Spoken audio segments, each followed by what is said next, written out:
Students, I am Anu Malhotra, your science teacher. So student, today we are going to start our lesson number 12, that is reproduction in plants. So students, आज हम इस chapter के अंदर plants के अंदर reproduction कैसे होती है उसको डिस्कस करेंगे. So let's start students. To produce its kind is the characteristics of all living organisms. You have already learned this is in class 6 the production of new individuals from their parents is known as reproduction. जैसे कि आपको पता होगा reproduction भी हमारे living organisms का characteristics है. Class 6 के अंदर भी हमने डिस्कस किया था कि जो प्रोडक्शन होती है न्यू इंडिविजुअल्स की from their parents is known as reproduction. New individuals का बनना उनके पेरेंट्स से उसे रिप्रोडक्शन बोलते हैं. But how do plant reproduce, but plants कैसे रिप्रोड्यूस करती हैं. There are different mode of reproduction in plants. Plants के अंदर डिफरेंट मोड ऑफ रिप्रोडक्शन हमें देखने को मिलती है. We will shall learn in this chapter. हम इस चैप्टर के अंदर इन मेथड्स को डिस्कस करेंगे. जैसे कि मोड ऑफ रिप्रोडक्शन की बात करें, क्लास 6 के अंदर हमने एक लिस्ट बनाई थी वेरियस पार्ट्स ऑफ प्लांट की और उनके फंक्शंस लिखे थे.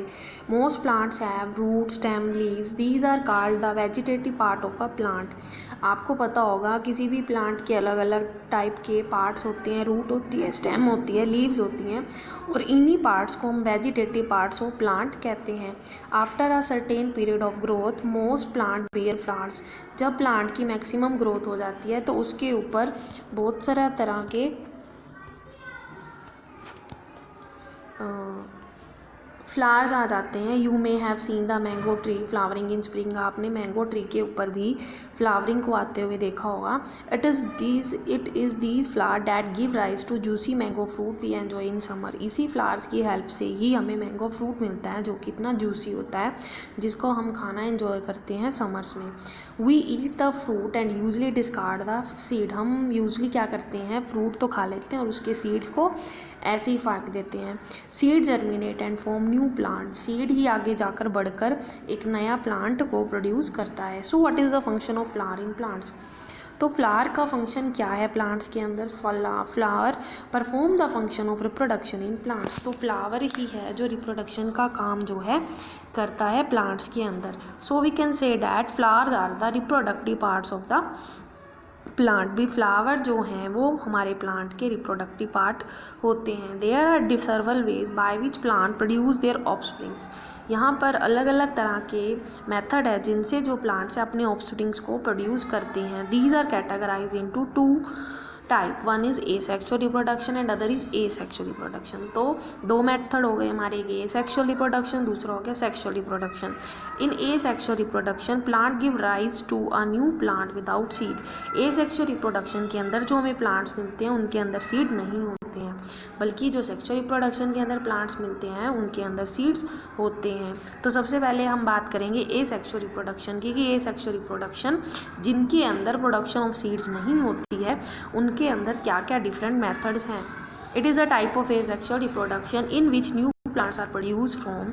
ये एक ए सेक्शुअल रिप्रोडक्शन का ऐसा टाइप है जिसके अंदर न्यू प्लांट्स जो हैं किससे बनते हैं, रूट से, स्टेम से, लीव से और बड से. और इन्हीं को ही vegetative parts of the plant बोला जाता है. इन्हीं को ही हमारा वेजिटेटिव पार्ट ऑफ रिप्रोडक्शन बोला जाता है. और इस सारे मेथड को हमारा वेजिटेटिव प्रोपेगेशन कहते हैं. मतलब वेजिटेटिव प्रोपेगेशन के अंदर जो हमारे रूट, स्टेम, लीफ और बड की हेल्प से हमें न्यू प्लांट्स मिलते हैं, हमें उन्हें इस प्रोसेस को वेजिटेटिव प्रोपेगेशन कहते हैं.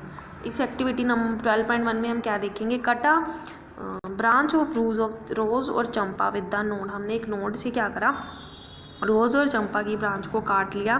This piece of branch is termed a cutting. इस जो हमने ब्रांच काटी है इसको हम बोलेंगे कटिंग. बरी the cutting in the soil. A node is a part of stem branch at which a leaf arise. फिर उसके बाद हम क्या करेंगे, इसको थोड़ा मिट्टी के अंदर दबा देंगे और इसको एवरीडे पानी देंगे. Observe its growth. Observe and record the number of days taken from root to come out and new leaves to arise. उसके बाद हम ये देखेंगे कितने दिन लगे कि उस टहनी से लीव्स को आने में। Try the same activity by growing.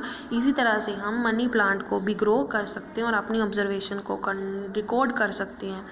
You must have seen flower bird developing into flowers. हमने बहुत सारे फ्लावर्स ऐसे देखे हैं जो बर्ड से भी प्रोड्यूस होते हैं। Apart from flower bird, these birds are axial point of attachment of the leaf at the node.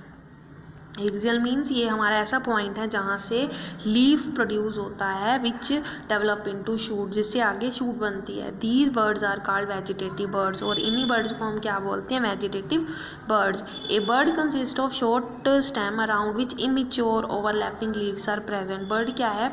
ये हमारी एक ऐसी छोटी सी स्टेम है जिसके अंदर बहुत सारे इमेच्योर लीव्स प्रेजेंट होती हैं। Vegetative birds can give rise to new plant. और इस वेजिटेटिव बर्ड्स की हेल्प से ही हमें न्यू प्लांट जो है मिल सकते हैं। Activity 12.2 take a fresh potato, observe the scars on which with the help of magnifying glass. हमने क्या करना है? हमने पोटैटो लेना है और उसके ऊपर बहुत सारे स्कार्स कर देने हैं। You may find birds in them, these scars are also called, उसके ऊपर हमें दिखते हैं, उनको आइज बोलते हैं। Cut the potato into small portion. उसके बाद हमने क्या करना है? पोटैटो को स्मॉल पोर्शंस के अंदर डिवाइड कर देना है और उसकी ईच आई को, मतलब जो हमें छोटे छोटी आई मिल रही है ना, उनको मिट्टी के अंदर दबा देना है। After the pieces regularly for a few days and observe their progress. उसके बाद जब हम इन पीसीज को देखेंगे और इनकी प्रोग्रेस को नोटिस करेंगे, व्हाट यू फाइंड, आपको देखने को मिलेगा। Likewise you can also grow ginger और टर्मरिक। इसी तरह से हम जिंजर और टर्मरिक को भी उगा सकते हैं। Bryophyllum has bird in margins of leave. Bryophyllum के अंदर बहुत सारी ऐसा प्लांट है जिसके ऊपर बहुत सारी बर्ड्स होती हैं और ये जहाँ जहाँ बर्ड्स जहाँ जहाँ गिरती हैं वहाँ पर पूरा का पूरा ब्रायोफाइलम का न्यू प्लांट जो है ग्रो कर जाता है। If a plant of this plant falls on a moist soil, each bud can give rise to new plant. Each bud से हमें new plant मिल सकता है। Root of some plant can also give rise to new plant. Root of plant से भी हमें बहुत सारा तरह के new plants मिल सकते हैं, जैसे sweet potato हो गया, डहेलिया हो गया, ये इसके examples हैं। Plants such as cacti produce new plants with their parent get attached from the plant body. Cacti जो प्लांट है उसकी भी जहाँ जहाँ उसकी स्टेम डिटैच होती है वहाँ से भी हमें न्यू प्लांट मिल सकता है। Plant produce by vegetative propagation take less time to grow and bear flower and fruit earlier than that produce from leave seeds. Vegetative propagation से जो प्लांट्स हमें मिलते हैं, एक तो ये कम टाइम लेते हैं ग्रो करने में और इनके ऊपर फ्लावर और फ्रूट जो हैं बहुत जल्दी आ जाते हैं। देन सीड वाले प्लांट से the new plant are exact copy of the parent plant. जो हमें न्यू प्लांट मिलता है वो बिल्कुल अपने पेरेंट प्लांट की कॉपी होता है। As they are produce from a single parent, जैसे कि वो एक सिंगल पेरेंट से प्रोड्यूस होते हैं। Later in this chapter you will take learn that plant produce by sexual reproduction have characteristics of the both plant. Parents जो sexual reproduction से हमें प्लांट्स मिलते हैं उनके अंदर दोनों पेरेंट्स के कैरेक्टरिस्टिक्स होते हैं। Plant produce seed as a result of sexual reproduction. और जो से प्लांट्स हमें सेक्सुअल रिप्रोडक्शन से मिलते हैं उनके अंदर सीड्स होते हैं। अब हम बात करते हैं बडिंग की। You have learned about the tiny organism like yeast can be seen only by a microscope. Unicellular organisms होते हैं जैसे कि हमारा ईस्ट जो है ये माइक्रोस्कोप के अंदर हम इसको देख सकते हैं। These grow and multiply every few hours in sufficient nutrients are made available to them. अगर इन्हें सही मात्रा में अवेलेबल हो जाते हैं न्यूट्रिएंट तो ये कुछ ही घंटों में बहुत जल्दी ग्रो कर जाते हैं, जैसे कि आपको डायग्राम के अंदर देख रहा होगा। इसके लिए हमने क्या करना है? हमने एक ईस्ट लेना है। ईस्ट पाउडर खमीर बोलते हैं इसको। पिंच ऑफ ईस्ट को हमने कंटेनर के अंदर कुछ पानी डाल कर रख देना, उसके अंदर थोड़ी सी शुगर डालेंगे और इसको डिज़ोल्व करेंगे। फिर इसको एक गर्म रूम वाली जगह पे रख दो। आफ्टर एन 1 घंटे के बाद आप इसके ऊपर जब इसको स्लाइड के ऊपर रखोगे और माइक्रोस्कोप के ऊपर देखोगे तो आपको बहुत सारे ईस्ट सेल जो हैं प्रोड्यूस होते हुए दिख जाएंगे। The small bulb like projection coming out from the yeast cell is called bud. ये स्मॉल जो आपको छोटी सी स्ट्रक्चर सा नज़र आ रहा है बर्ड, इसको बर्ड बोलते हैं। The bud gradually grows and get attach from the parent and form a new yeast cell. जब इसको फेवरेबल कंडीशन मिलती है तो ये बर्ड अपने पेरेंट से अलग हो जाता है और इससे नया ईस्ट सेल हमें मिल जाता है। Some time another bud arise from the bud forming a chain of bud. कई बार तो ये बहुत सारी चेन भी बना देते हैं। In this process continues on large number of yeast cells are produce in a short time. इस तरह से कम टाइम में हमें बहुत सारे ईस्ट सेल जो हैं मिल सकते हैं। Fragmentation, you have may seen slimy green patches in ground और in a stagnant water bodies.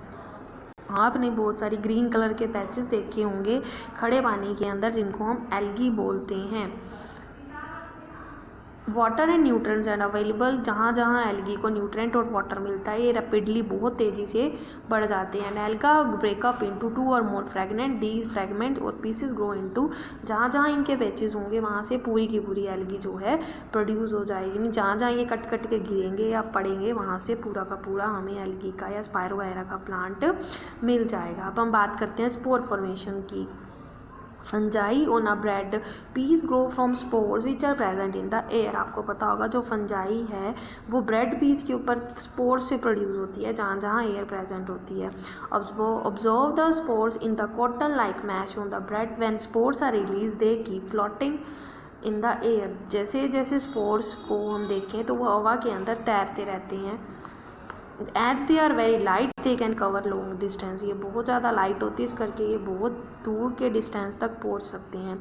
Spores are a sexually productive bodies, each spore is covered by a hard protective coat to withstand under unfavourable conditions such as high temperature and low humidity. Spores क्या हैं? ये sexually productive bodies हैं।